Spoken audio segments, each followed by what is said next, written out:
ជិះម៉ូតូត្រូវការពាក់មួកការពារដើម្បីការពារសុវត្ថិភាពចុះបើធ្មេញបងប្អូនមានបញ្ហាប្រេះក៏ដូចជាខូចខាតសាច់ធ្មេញអស់ច្រើននៅពេលដែលមានករណីពុកឬក៏បែកសាច់ធ្មេញតែយើងមានជម្រើសណាខ្លះសម្រាប់ការការពារធ្មេញជូនបងប្អូន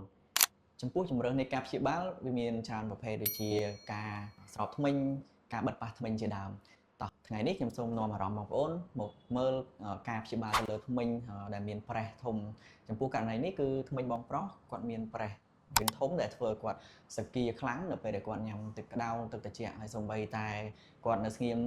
រៀងមានខ្យល់ចូលមាត់តិចតួចក៏ធ្វើឲ្យក្មេងគាត់នឹងសក្គាដែរអញ្ចឹងចំពោះករណីនេះនៅពេលដែលខ្ញុំពិនិត្យជូនគាត់ទៅឃើញថាវាមានប្រេះធំហើយខ្ញុំក៏ផ្ដល់ជម្រើសជូនគាត់មួយដែលខ្ញុំគិតថាអាចជួយសន្សំចាយសាច់ធ្មេញគាត់បានច្រើនហើយធ្វើឲ្យធ្មេញគាត់នឹងលែងមានសក្គាដូចមុនអញ្ចឹងដូចដែលបងប្អូនឃើញនៅក្នុងរូបនេះវាជាសន្លឹកស្ដើងមួយដែលភាសាបច្ចេកទេសយើងហៅថា overlay អញ្ចឹងករណីនេះយើងអត់ត្រូវការឆាបសាច់ធ្មេញច្រើនទេយើងគ្រាន់តែយកវាមកបិទពីលើក្បាលធ្មេញហ្នឹងចំពោះករណីគាត់នេះនៅពេលដែលខ្ញុំធ្វើការព្យាបាលជូនគាត់ហើយគឺគាត់លែងមានឈឺលែងមានសក្គាអីទៀតហើយគាត់អាចញ៉ាំទឹកត្រជាក់ទឹកក្តៅអីបានធម្មតាអញ្ចឹងបើសិនជាករណីបងប្អូនមានបញ្ហាស្តៀងនឹងករណីគាត់បងប្អូនអាចធ្វើការទំនាក់ទំនងមកកាន់ក្រុមគ្រូពេទ្យនៃមន្ទីរព្យាបាលធ្មេញការជប់បានសូមអរគុណ